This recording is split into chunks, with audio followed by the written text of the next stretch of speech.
सबसे पहले समझते हैं कि डोरमेंट अकाउंट होता क्या है। लेट अस सपोज आपका एक सेविंग अकाउंट है बैंक ऑफ बड़ौदा में, पीएनबी में, एसबीआई में या किसी और बैंक में। तो 24 मंथ हो चुके हैं, 24 मंथ यानी कि 2 साल हो चुके हैं। तो आपने कोई भी डेबिट और क्रेडिट की एंट्री नहीं की, ना ही आपने उसमें कुछ कैश ऐड ऑन किया है और ना ही कोई आपने कैश वहाँ से विड्रॉ किया है, ना ही कोई चेक लगवाया है वहाँ पर।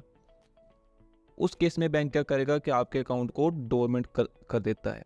इस केस में जो एंट्रीज करी जाती हैं वो बैंक की एंट्रीज को कंसीडर नहीं किया जाता, क्योंकि अगर आपके अकाउंट में बैलेंस है तो बैंक उस पर तो इंटरेस्ट लगाएगा, इंटरेस्ट क्रेडिट की एंट्री तो होगी, कोई चार्जेस डिडक्ट करेगा उसकी एंट्रीज भी होगी।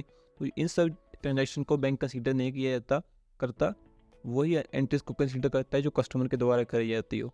तो अगर आपके अकाउंट में 2 साल तक कोई ट्रांजेक्शन नहीं होती तो उस केस में बैंक आपके अकाउंट को डोरमेंट कर देता है। मतलब अगर आपके द्वारा कोई डेबिट या क्रेडिट नहीं करवाएगा 2 साल तक, तो बैंक डोरमेंट कर देगा, देन उस अकाउंट्स को बैंक कर देगा फ्रीज। बैंक कस्टमर या फिर इस डोरमेंट अकाउंट के बाद उस आपके अकाउंट को करा जाता है फ्रीज। देन कस्टमर फिर कोई भी ट्रांजैक्शन नहीं कर पाता, चाहे वो ट्रांजैक्शन फाइनेंशियल नेचर की हो या फिर नॉन फाइनेंशियल नेचर की। उस डोरमेंट अकाउंट को जब तक एक्टिवेट नहीं करवाया जाता तब तक कोई एंट्री कस्टमर नहीं कर सकता। डोरमेंट अकाउंट रीएक्टिवेशन के लिए कस्टमर को ब्रांच में विजिट करना पड़ता है।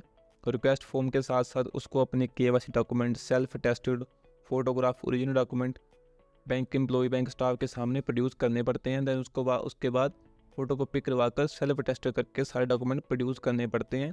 कई बार हो सकता है कि रीएक्टिवेशन फॉर्म पर आपको रीज़न देना पड़े कि आपने 2 साल तक या फिर जितने भी टाइम के बाद आप अपना अकाउंट रीएक्टिवेट करवा रहे हो, आपको बताना पड़ेगा कि आपने उसको रीज़न देना पड़ेगा कि आपने इतने सालों तक इसे यूज़ क्यों नहीं करा। सो जितने भी डोरमेंट अकाउंट एक्टिवेट हुए हैं या फिर डोरमेंट से एक्टिवेट हुए हैं, आप उनकी डिटेल ब्रांच से मांग सकते हो। या फिर अगर आपके पास सिस्टम का एक्सेस है, आपके पास फिजिकल सॉफ्टवेयर है, तो वहाँ पर आप कमांड यूज़ कर सकते हो DSCUP। इस कमांड का यूज़ करके आप किसी भी पीरियड के डोरमेंट से एक्टिव हुए अकाउंट्स की डिटेल का स्टेटस देख सकते हो, उनकी रैंडमली फाइल मंगवा सकते हो, उनकी KYC एक्सेट्रा चेक कर सकते हो। अगर कोई अकाउंट डोरमेंट है पिछले 10 सालों से, मतलब उसको 2 साल तक तो उसने कोई ट्रांजेक्शन नहीं करी कस्टमर के द्वारा, उसको कर दिया जाएगा डोरमेंट। देन डोरमेंट के बाद उस पर कोई उसको रीएक्टिवेट किसी कस्टमर ने करवाया नहीं। मतलब अगर कोई अकाउंट पिछले 10 साल से डोरमेंट है या उससे ज़्यादा सालों से डोरमेंट है, तो उसमें जो अमाउंट है, उस अमाउंट डोरमेंट अकाउंट का अमाउंट क्या बैंक ने depositor education and general awareness fund में ट्रांसफ़र किया है या फिर नहीं किया है, इसकी डिटेल भी आप बैंक से मांग सकते हो।